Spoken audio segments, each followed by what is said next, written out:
I've spent 15 years chasing the strangest borders on Earth, and I'm about to share with you the craziest ones that I visited. They took me into this building. It says, you are now being detained. From a town that's literally split between two countries. Right now I'm standing in the Netherlands and then surrounded by Belgium and then surrounded again by the Netherlands. To a Chinese city watching North Korea across the river. Gives me the creepiest vibe. To a community living beside the world's most dangerous border. No, combre. I invite you to buckle up because things are about to get weird. We're at the border now and there's nobody here, nobody even looking out.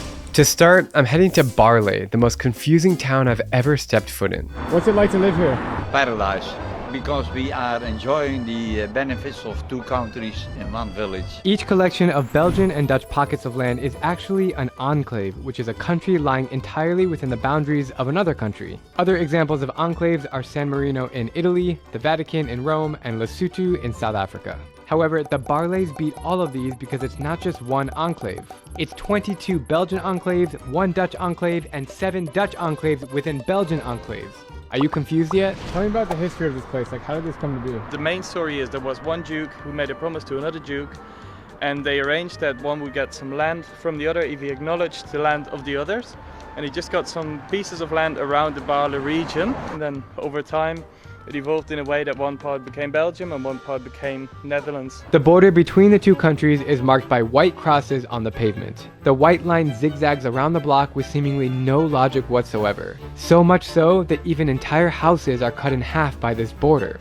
The border's here and it goes right in the middle of the door. As the law states, wherever your front door is, that's which country your house is in. This strange law plays a funny role when it comes to paying your taxes. If the door is split, then the building technically belongs to both. Sometimes a front entrance cafe will be a grocery market at the back door. Both Dutch Baarle and Belgian Baarle have their own churches, police stations, and town councils. The two governments cooperate on things like electricity, roads, water, and gas. So here we have one of the many borders. So we're in Belgium now, and now we're in Netherlands. You can see how the border just kind of goes across the street. So these bars are Netherlands, but the chairs were to be in this side, it would be a Belgian bar. And you could drink alcohol at 17, but this bar you cannot. Baarle is truly a geopolitical anomaly, where many buildings have an international border running right through them. If you look over here, you can see that this shop, the Zeeman, is crossed by the border of Netherlands and Belgium. Everything that's in this part of the store, like the towels for example, you buy them in Belgium and you pay in Netherlands. So it's a store in two countries. The border goes here and then it goes up the window and there it is, so you can see it goes through the store. It's a place where a person might be in the same bed as his or her spouse, but sleep in different countries. Brian, where are we going now? Going to the cheese store. Can I try some cheese? This is all Dutch or Belgium, or both? Dit is Nederlands. Do you sell more Dutch cheese or Belgium cheese? Meer Nederlands. More Dutch cheese. Wow. That is fantastic. Dude, that is smoky and spicy and creamy and fresh. As we were sampling Dutch cheese, I noticed that they also make Belgian waffles, the best of both worlds, in one shop.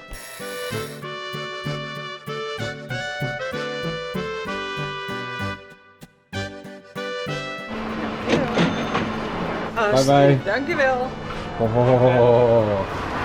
Alright, I'm very happy now. I got my Belgian waffle. Should I go take a few steps away and walk and eat it in Belgium? So good with powdered sugar on it. Belgian waffles are fantastic. You can see the post here. This is a Belgian flag, and the next one's a Netherlands flag, and the next one's a Netherlands flag. They literally just claim their land by flags. How many times a day do you cross from Belgium to Netherlands and back to Belgium? Depends. When I stay at home, not at all, but if I go for shopping, maybe up to 10 times a day. What we have over here is very unique. Don't you think it's weird? No? I think it's weird. Well, okay, that's the good thing about foreign people. They think it's weird. They come here and bring tourism over here. Come and see us and share our way of cooperating across borders. This is the library here, and that window is Belgium and that window is Netherlands. So if you're studying at the library, you're Literally your neighbor is in a different country. This is Netherlands, and this is Belgium. We're going to a bar now, and the owner of the bar is a 95-year-old woman who ran the bar for over 60 years. Hello. Hi. Can we grab a drink? Ja. Mag ik 3 biertjes alsjeblieft? Is it okay if I ask you your age? Ja, 95, bijna 96. Almost 96. That's amazing. You've been working here for 7 years. 13 februari zit ik 70 jaar hier. Oh. Net na de oorlog, 45 was de oorlog afgelopen. Hè? This country is at war with Germany. What do you remember from the war? Dat hier alles kapot was. Straatverlichting uit. Ging om 10 uur donker. Were you scared? Bang. Was ik jong, hè. En dan konden wij hadden een trap, hier niet, hè, maar daar ik werkte, was hier verderop. Had je een trap voor de deur staan, dan konden we door het bovenluikje kijken wat er was toen niet, hè. Toen was een 53, toen was alleen Belgisch geld en Nederlands hadden wij hier toen, hè. Hadden we door elkaar in de bar, in de schuif. How does it feel to live in a place that's literally in between two countries? Daar ben ik gewoon, hè. Ik had dat daar in dat café al meegemaakt, dus wij zitten hier allemaal. Ja, ik weet zelf nog niet welke Nederlander of een Belg is. Maar ik kan zeggen dat hier eigenlijk met die enclaves uitzonderlijk is, hè. Want er bestaat in heel de wereld niet 30 enclaves. Nederland, België, stukjes grond die helemaal omringd zijn door België en door Nederland en omgedraaid. Can you see a difference in personality or characteristics between the Belgian people or the Dutch? Weet je wat, een Nederlander die geeft makkelijk foei, zeggen wij. Die Oh, geeft, ja? Ja, en een Belg die dat- zegt drink er een mee, maar die geeft geen foei. Dan zou je toch zeggen dat het andersom is Ja, eigenlijk, hè? ja. Proost. Proost. Dankjewel. Hartstikke. How many beers do you think you poured in your life? Oeh, die kunnen hier niet binnen. Die kunnen hier niet binnen. If you could say one message to everyone in the world about anything, what would you tell them? Dat ze hard moeten werken, net als ik van mijn 13 jaar af. En dat ze dan oud worden. So how much for 5 beers and a Coke? Oh, 12 euro's total. 12 euros? Okay, here's 25 for you. Kijk, voor 25 euro. Keep it. Dus met Amerikaanse fooi, hè? Dankjewel. Dankjewel. You're welcome. Dan mag je zeker nog eens terugkomen. You can come back later. You can come back sometime, she said. Visiting that ladies' bar was the highlight of my trip to Baarle so far. I went back out on the streets and it's just so strange to walk around this town. I'm telling you that no other place in the entire world has borders as complex and confusing as this one. What's happening here? Well, we've got Belgium on the right side of the road and Netherlands on the left side. So literally, Albert Heijn is a very Dutch. that's Belgium and that's Netherlands. Another way to find out in which country you are is there's a tobacco store there and there's a fireworks store here. Fireworks is illegal in Netherlands and not in Belgium, so people go to Belgium to buy fireworks around. Go to Belgium, Yeah. but they walk 5 steps. Yeah. This is so freaking weird. I love borders and I love geopolitics, and this is like blowing my mind, seriously. What country are we in right now? I think Belgium. I think Yeah, Belgium. we're in the Netherlands, man. I really am obsessed with Belgium right There's now. a borderline somewhere over there. So how do you feel that you grow up in like 2 different countries at the same time? It's a bit weird, but yeah, that's all. Do you go to a Dutch school or a Belgian school? Belgium, right over there. Oh, so you're Belgium. Yeah. Can you speak French? No. Do they teach you French in your school? Yeah, I'm about to learn it. You're about to learn it. I'm learning French. You're learning French? Yeah. Do you think Belgium's better than the Netherlands? They're basically the same. Do you think Belgium's better than the Netherlands? Yeah. Do you think Belgium's better than the Netherlands? Our last stop of the day was a fries shop because fries are so very famous in both countries. Travel tip, make sure not to call them French fries unless you want to get laughed at. On the way, we saw a party of some sort that has roots from West Africa, which was absolutely amazing. Then we passed by a bunch of bike racers through the green fields, and finally, we arrived to the fry shop where the girl working there kindly greeted us on the street. How would you describe Baarle to somebody who has no idea what it is? How would you explain it to them? 2 countries in one town. I was born in Turnhout, so it's Belgium.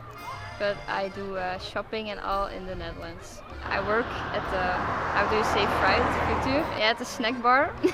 So in the Netherlands they say frikandel, and in Belgium they say currywurst. Totally different words. Totally different word, but it's the same. So Quinty just brought out literally a tub of mayonnaise. Can you see this? Like, this is like pounds of mayonnaise. Is that normal? Like, people like to have that much mayonnaise? So you want it? Which one's the Belgian one? Which one's the Dutch one? This is the Dutch one and that's the Belgian. Okay, great. Thank you so much. On a scale from 1 to 10, how happy are you right now? 12. Frietjes! Why are they so good? Because they are. Pretty good. You can't come to the Netherlands or Belgium and not have fries. This is what Baarle is all about. Not just coexisting, but cooperating. Even when borders get messy and languages may separate us, we can still be friends and help out our neighbors. But the situation is a little different in Dandong, China, a city that sits right across the river from the most secretive nation in the world. North Korea is the most isolated and closed-off country in the world, and I'm one of the last Americans to visit. If you guys can hear that behind me, all the people are dancing and practicing in Kim Il-sung Square. Right after my 3-day trip in Pyongyang in 2017, all US passport holders were banned, and we are still banned to this day. But I am obsessed with North Korea, and I've been determined to find a way back. So I tried sneaking in via Russia and found myself detained at the border for 3 hours. It was the scariest moment of my life. Oh my god, what is going on? But now, 2 years later, and I'm hopping on a bullet train to a Chinese city called Dandong, a highly militarized urban area on the border of China and North Korea. This is my first time taking a train of any sort in China. My mission is to try to meet a North Korean refugee, see how close I can get to the actual border itself, Literally spy on North Korea from here. and gain insight on life in this mysterious city that might just be the strangest place on earth. Beautiful day in Dandong, China. The adventure begins now. My guide in Dandong prefers to remain anonymous due to the sensitive nature of this video. Most of the foreigners here, they may be considered of spies. Yeah, that's what I'm scared of. They think I'm a spy, exactly. For her safety and privacy, and for any North Koreans that open up to my camera, we've decided to blur their identity throughout this journey. First impressions are kind of a modern big city. I was expecting it to be really small and like more village-like, but it's a proper town here. It's crazy, everybody just like walking on this big boardwalk, taking pictures, taking selfies with North Korea in the background. I've never seen a scene like this in my life. In my view right now, as I sit in traffic, I can see about 20 different cameras, and then each of these poles has a camera on it. I wonder who's looking at all the CCTV. Somebody just sitting in a room, smoking a cigarette. So where are we going? The Broken Bridge. Why is it called the Broken Bridge? It was broken by American army.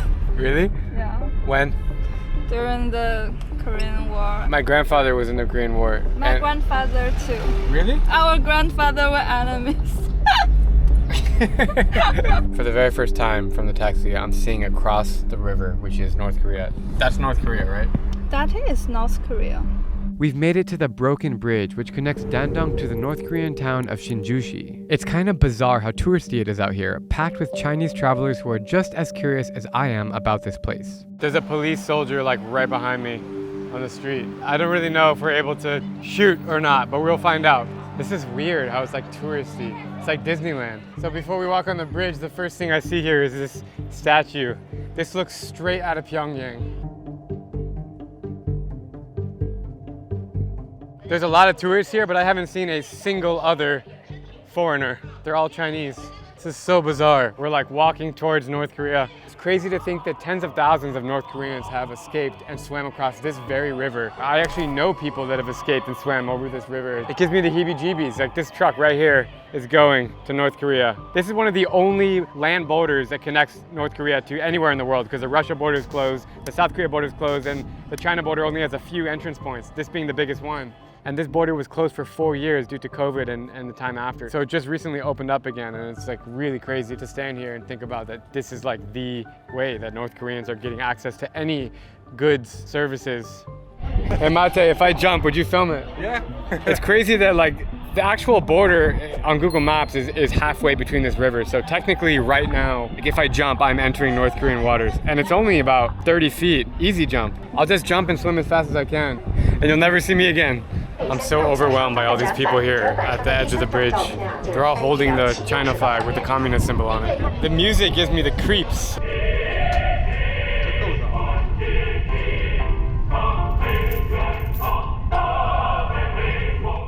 is a lot of CCTV here. You can see there, right above me. There's a security guard. So security guards everywhere here. We're at the edge of the bridge right now, and above me is like a propaganda film playing anti-American, I think.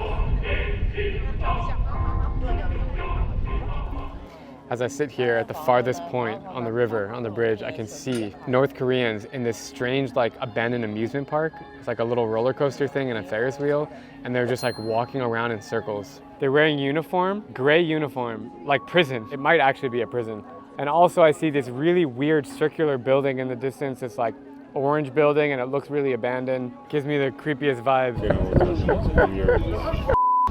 Having a reflection moment right here from my time in Pyongyang. 3 nights, 4 days, exploring the most isolated city and country in the world. I've been to the DMZ several times from the South Korean border, and here we are approaching North Korea from a different angle. I can't get enough of this country. It's just super, super interesting, super fascinating, and very different. After living in South Korea for 2 years and knowing the Korean language and understanding the culture a bit, it's something a little more deeper meaning for me, you know?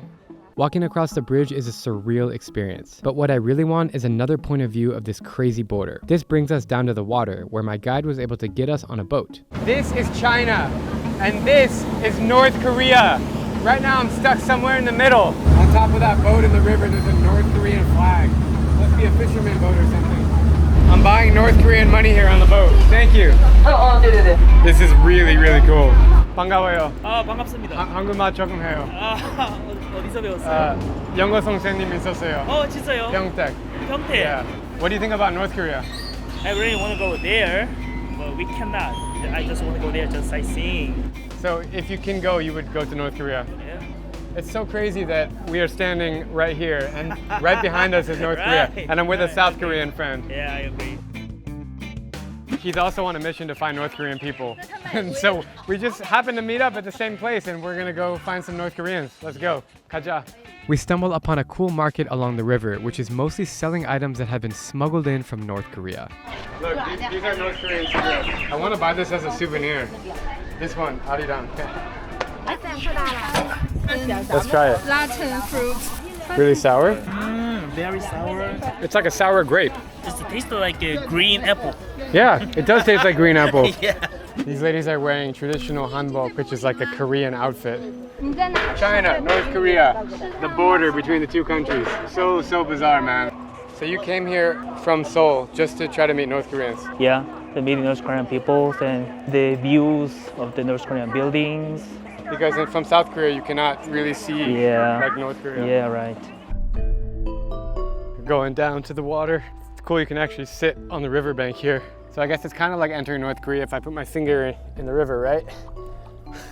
As we're walking through the streets, we just see all the signs in Korean. So interesting, right? Yeah, so interesting. It's like a Korea, but the word is a little bit different. Words are a little different.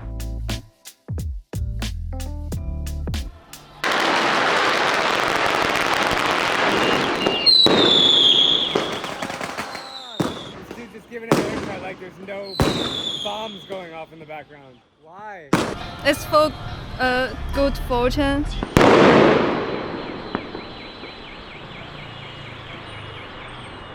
The restaurants here, they have a China flag and a North Korea flag, saying that they have both cuisines. We're in a North Korean shop here, and all the things are imported from across the border. It's really cool. We have an American and a South Korean in China walking through a North Korean neighborhood.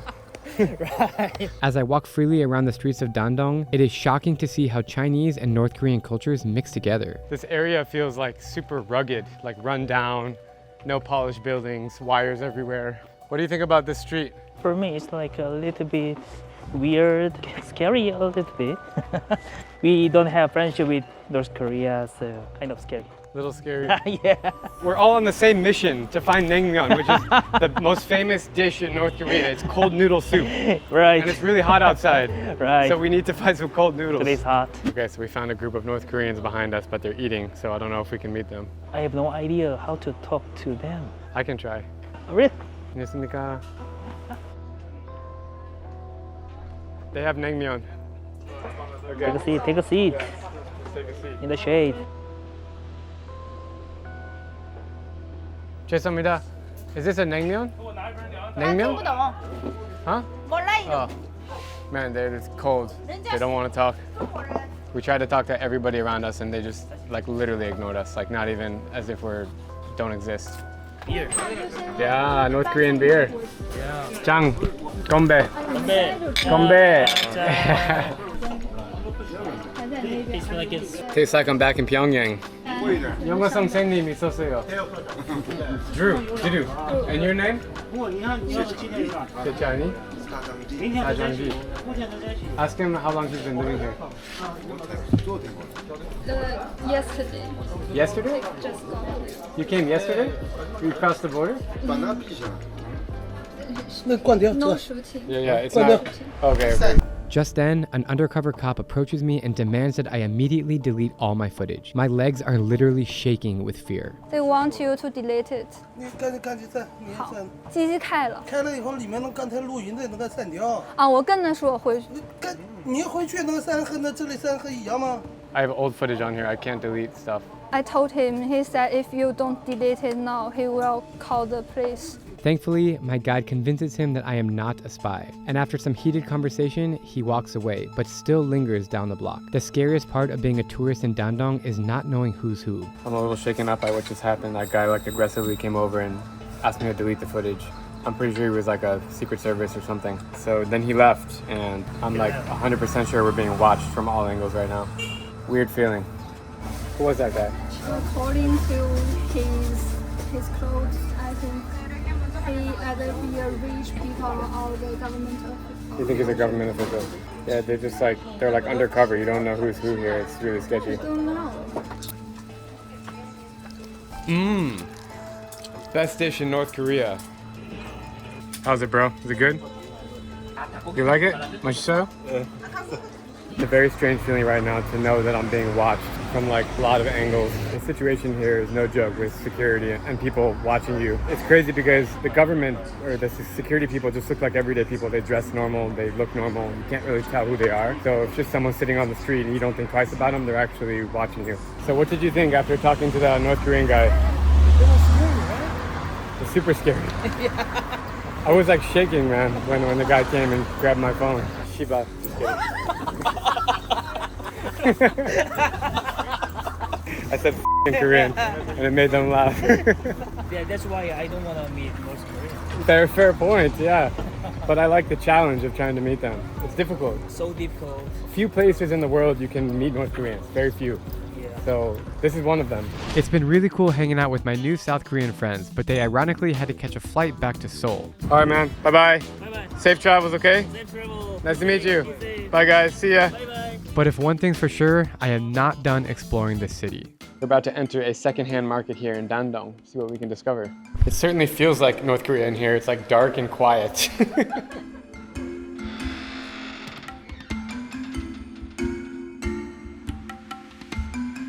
I just bought all this North Korean won, like vintage old money.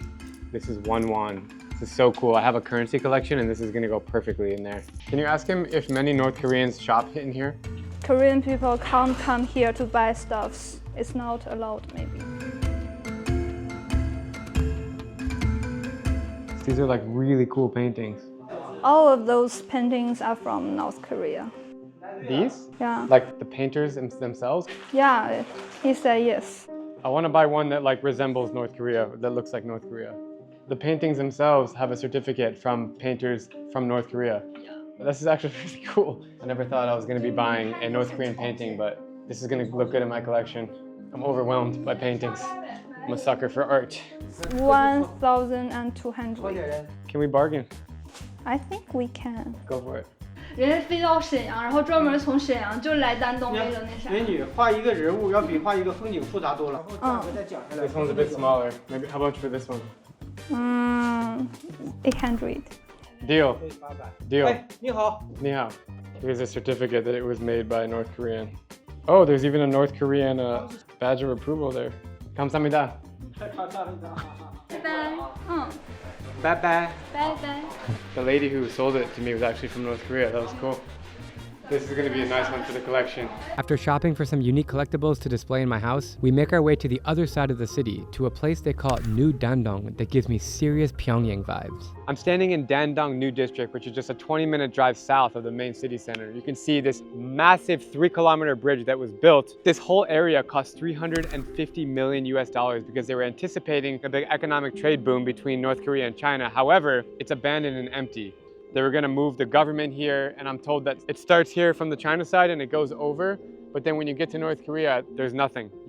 There's no trade happening between the two countries. It's so weird just walking in the street with these big highways, but nobody's around. No cars, no people. This feels more like North Korea than anywhere else I've been in Dandong. I can already tell that there is no city on earth quite like Dandong, but I really want to get the local scoop of what's going on behind closed doors. I'm on my way to meet up with a friend of a friend named Daniel. How are you? Hi.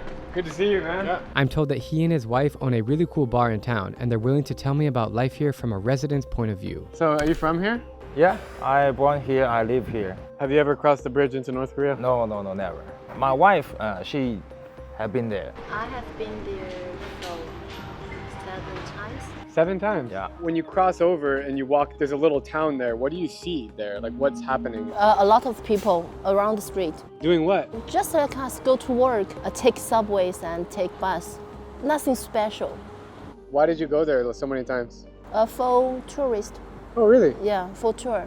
Because my father owned a tour business. Were you like scared to go there? Did you feel like everybody's watching you? Did you feel like, no, everything's chill? No, because in North Korea, tourism is a big business.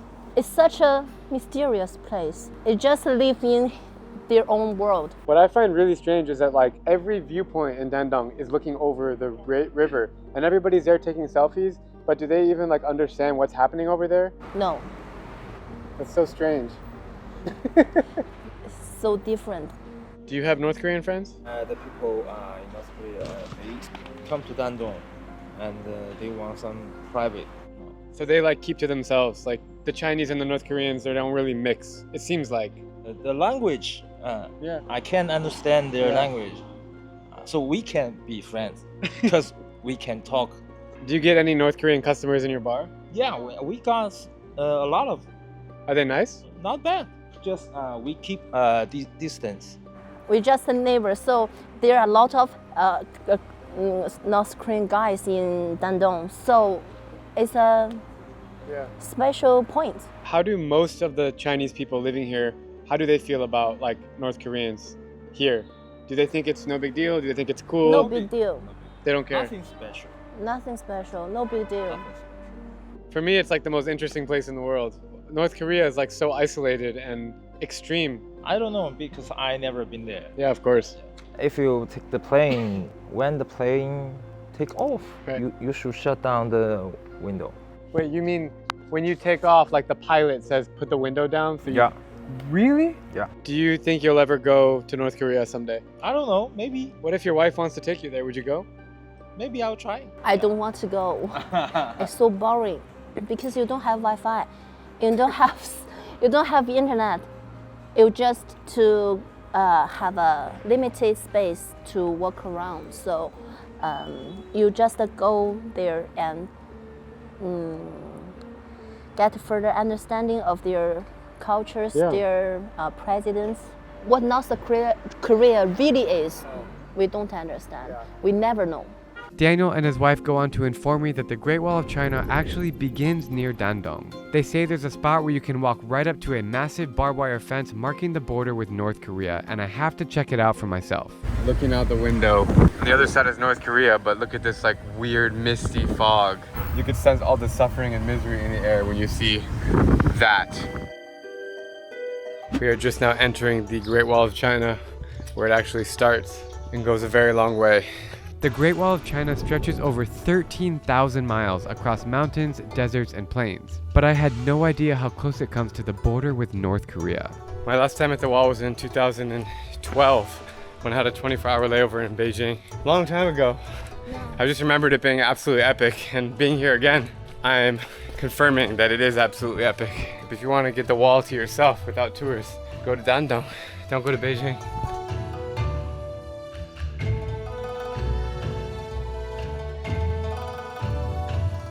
chilling on the wall here, and these guys just came, started smoking cigs and playing card game. Trying to figure out where's North Korea, like where's the border line? Oh, right here. Oh, like right there. This river is a lot skinnier than the river by Dandong. Have you been to North Korea?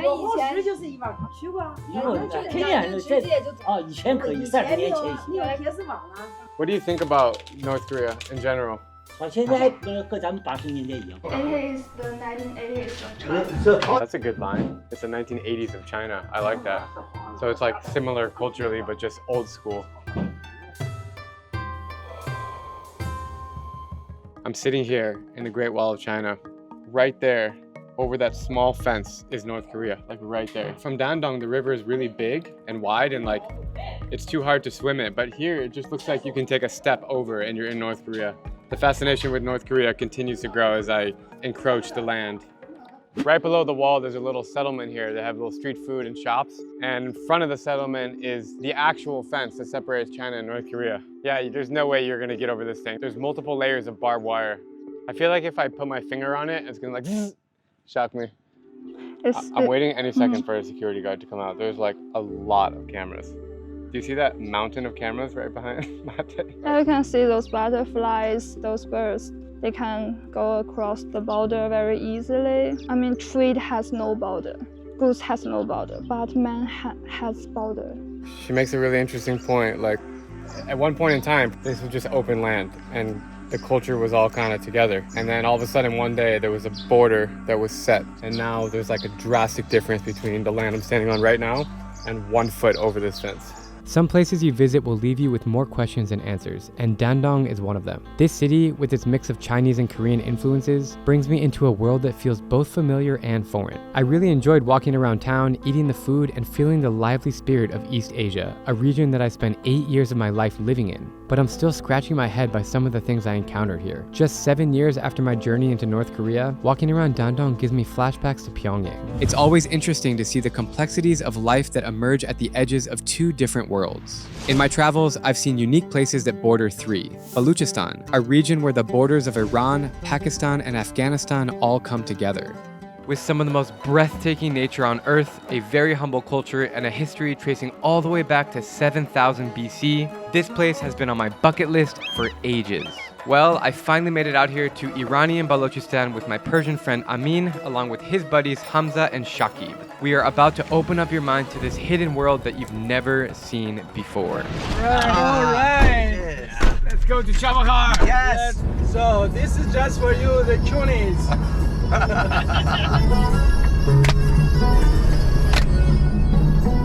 We are driving from Bandar Abbas to Chabahar, and all three of my Iranian friends, two of them who are tour guides, have never been here. So taking this road is also very new for us. You can see in front of us is beautiful mountains here. I'm pretty sure I'm the only American that's been right here in this spot. So you are one of the very few foreigners. Our next destination is Jusk, so we have about 1.5 hours to Jusk. See you there. We're getting really close to the border of Balochistan, and you can already start to see how the culture is changing. People are wearing shalwar kameez. Pakistan they call shalwar kameez. I think I should get one too because I just fit in more, especially with my camera. Yes. And it's more respected. You become more respected. He says that with your white skin and red hair, darker color fits better. Okay, dark is good. I was amazed by how efficient this tiny shop was. They were able to customize my shalwar kameez within minutes, and everyone inside, including the kids, were so welcoming. When in doubt, it's always a good idea to dress like the locals, and clothing stores in this region of the world are often great places to make friends. This is also nice for you. Yeah, this one. I really need to do laundry, and now this is brand new, so I can wait a few more days. Oh my god. The fattest man in the world can wear these for after 6 days. He does it so fast. Alright, putting this on. Yeah, I'll wear it. They have different prices. Mine and Shakib was 6 million riyal each. Yours is 33. And Hamza is the most expensive, which is 40.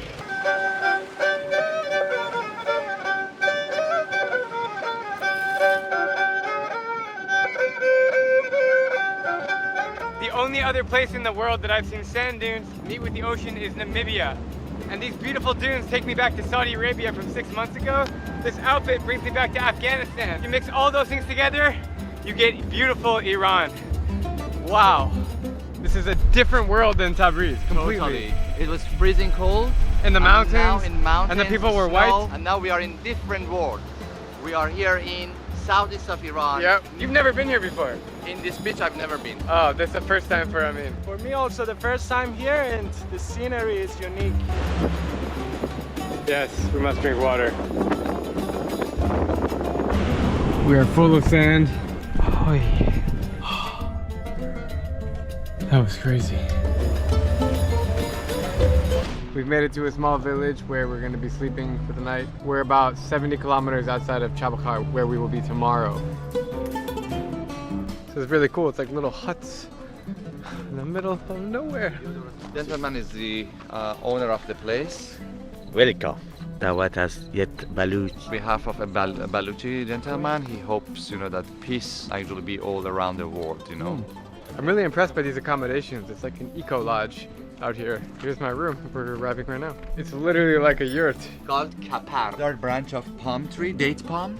Oh, cool. And this is also made out of the leaves of the date palm, sun-dried mud bricks. So it's a very sustainable lodge. Alright. Always have shoes for you. All right.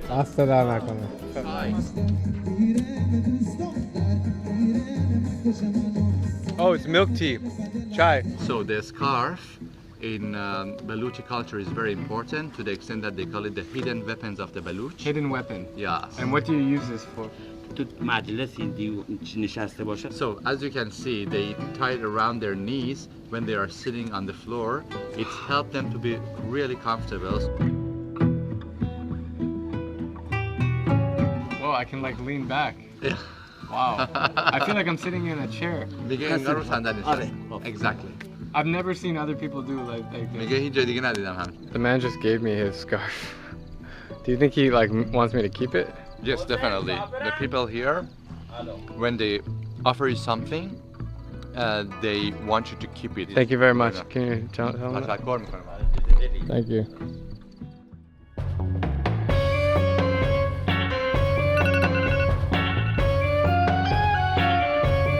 Morning, guys. Morning. How are we doing? Very well. Good morning. It is now time to go to Chabakar, the glorious city of Baluchistan. It's about 80 kilometers or 2-hour drive because the roads are bumpy. I'm excited to go here. This is a place that you kind of see on the map and you go, boop. Yep, I want to go there. Mamnoon. Goodbye. Goodbye. Thank you. Thank you. Mamnoon. Very nice. Yeah. Goodbye.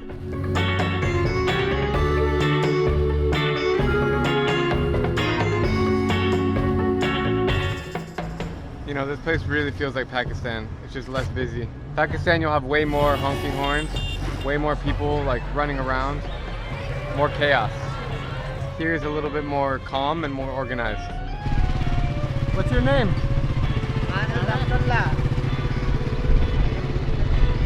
We made it to Chabahar. We look great. We are hitting the markets right now first. We're gonna see what we can discover.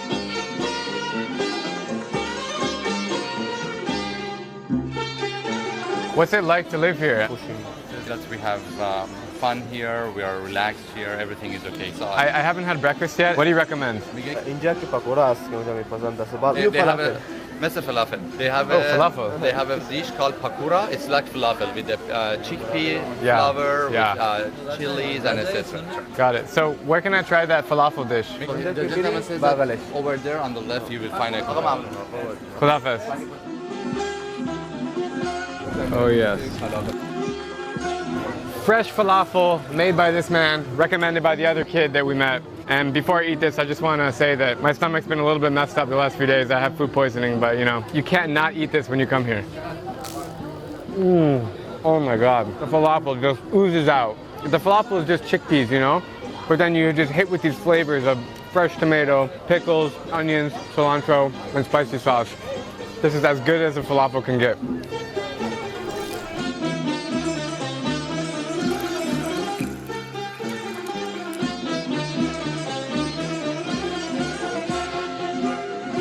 Something that's fascinating about Baluchistan is that 90% of people, men and women, are wearing the traditional outfits. You know, you don't see street clothes almost anywhere, and that's part of the reason why I'm wearing one as well, just to kind of fit in a little bit more and be more respected among the people here. Baluchistan is the proud home of one of the most fascinating cultural identities in the Middle East. The 3 million people here speak Balochi and largely practice Sunni Islam, and it's also one of the only places in the Middle East where you'll meet native Afro-Iranians. Ancestrally, this minority group was brought here during the Indian Ocean slave trade, and even though they are Farsi speaking today, they stay connected to their roots in Tanzania, Mozambique, and Malawi. As a traveler and somebody who loves humanity, the faces here speak volumes about what it means to endure, to be human, and to be Balochi. There's a spice shop here. You can smell it from the street. Come on in. Assalamu alaikum. Whoa. Dude, breathe in here. Wow. These spices and curry powders are pretty much identical to what you would find in Pakistan. Wow. These are all locally made, or are they imported from? Those are local, these are imported from Pakistan. Oh, they are imported from Pakistan. It does not feel like we're in Iran. Definitely, for us it's something new and it doesn't feel like... And these guys are from Iran. It's cool. The type of the bazaars, the people, everything. We have made it to the house of the goat. So Mr. Taster, the amazing Iranian foodie guy, told me about this guy who lives here in Chabahar, where he cooks the goat underground for hours and hours. So we got connected with him and he invited us here for dinner to enjoy goat, a very traditional meal. Salam, salam. Salam, salam, Kubi.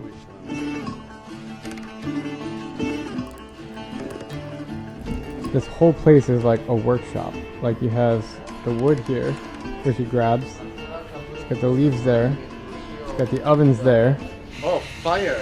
Fire is kind of sacred in Iranian culture, I can say. Olden times or Syrian period, fire was considered as one of the holy elements. Water, air, soil, and fire.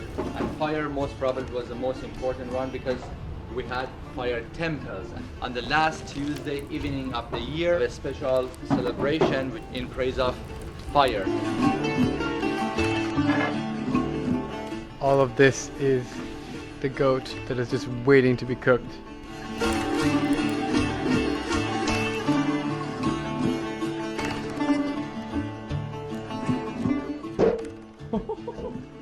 Only in Baluchistan can you see this kind of preparation for goat. I mean, that's really special. It's made out of clay and mud mixed together. The meat has been placed inside, and we must wait 2 hours for it to cook. I'm really excited to see what we will see inside this oven. Are you hungry? I'm very hungry.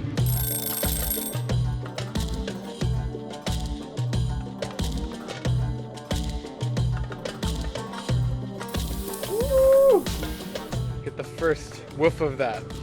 Oh my god, that smells good. Wow. Dude, that's insane. This is our portion right here. The rest we have given to the other people here, the families. But this is the one that we're about to go eat at this guy's house. He invited us over. We're gonna go feast. Wow. Wow, thank you. Merci, merci. Thank you. Very refreshing. Oh. Wow. A huge plate of freshly made goat. I'm so hungry, but I just feel like looking at it and not eating because it just looks like a thing of art. You can just see how tender it looks with all the spices on it. Cheers, bro. Cheers, bro. Really good. It's soft. That smoky flavor is fantastic. Look how burnt it is to the crisp right there. It's very crispy. Oh, crunchy like a chip. Oh, that's my favorite part. It's like the extra crunchy outer shell. Oh, there's chicken. Nice. The chicken. I didn't even know that they're bringing chicken. Thank you. I know that goat might not be the most popular meat of choice, especially for all my American friends out there, but it's absolutely fantastic. Mountain Dew, my favorite as a kid. Really? Yeah, my favorite. It's amazing. It's the best.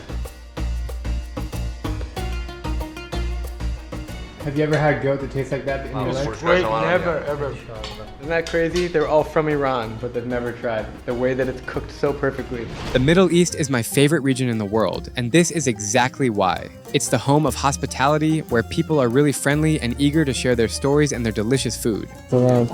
Which is why I was excited to explore Yayladil, a border town where Syrian and Turkish culture have blended for centuries.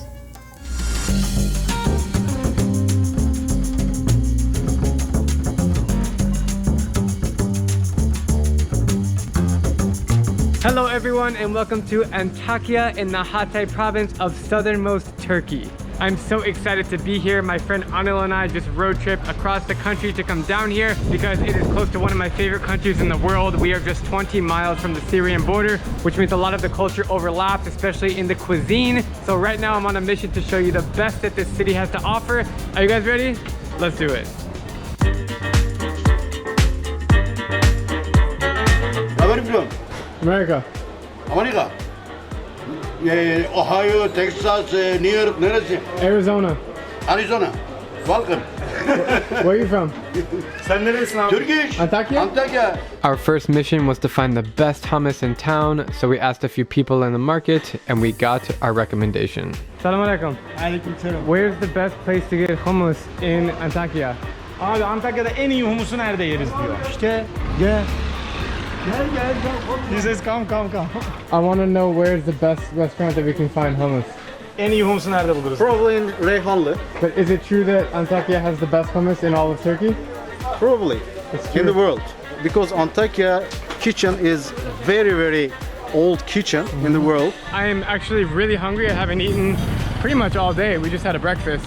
And hummus is amazing. I'm obsessed with it. I love it. I grew up eating it. It's part of Jewish culture, it's part of Muslim culture, it's part of Middle Eastern culture, it's part of Turkish culture. And we are going to get it right now. We ended up meeting the same guy that we ran into at the market, and he took us to his favorite local spot. Do you like Antakya? Oh my God, it's amazing. Really, my favorite city so far. I'm pretty sure we just hit the jackpot. Welcome, very good. So the guy behind me is making hummus, but he's making it in a really unique way. Sesame paste, chickpeas, salt, and lemon. One plate bakla. Bakla is broad beans, and hummus is hummus, world famous hummus.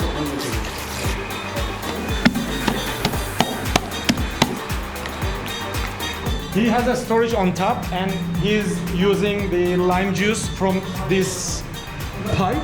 It was just dripping from the tank, and this structure created during the 20 years of lemon juice and olive oil.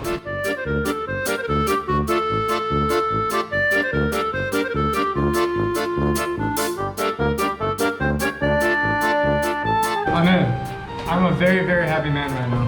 You can easily see he's a really expert. He's been making this for 20 years, the same dish, every day. That's how you know it's so good.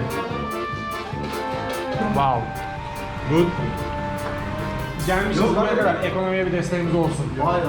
So what's happening? He says not even a word. He's saying your guest, no payment. We're trying to pay and they just won't take it. I need something sweet to cap off that delicious meal, and lucky me, the region I'm in is the sweets capital of the world. One dessert in particular that's famous in Syria is called kanafe, and you can find it all over Antakya. We're taking the back alley route to find the kanafe. Opa! That was awesome. I spied something right here. Hatay kanafe. It's everything you could ever dream of. This equals happiness right here. Oh my god. Kanafe is like a pastry with pistachios in it, with cheese in it, with cream in it, and it's just all soaked in this really sugary juice. It's in like a syrup, yes, with vanilla ice cream. Sometimes I have a hard time describing food when it's so good. I don't even know what to say.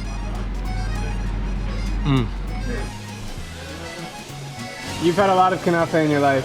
How good is this one? It's so good you can't speak. Exactly. It's top good. It's really good. After an amazing day so far in Antakya, I became increasingly curious as to what's happening closer to the Syrian border. When I found out that it's only a 1-hour drive away, Anil and I spontaneously hit the road with no idea what to expect. Like right there is Syria. We're driving as close as we can to the border to see what happens. Obviously the borders are shut. They've been shut for about a decade, so we can't get into Syria.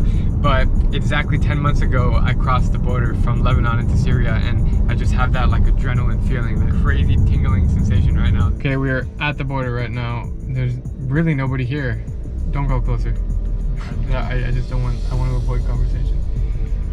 We're at the border now and there's nobody here, nobody even looking out. It's kind of crazy actually.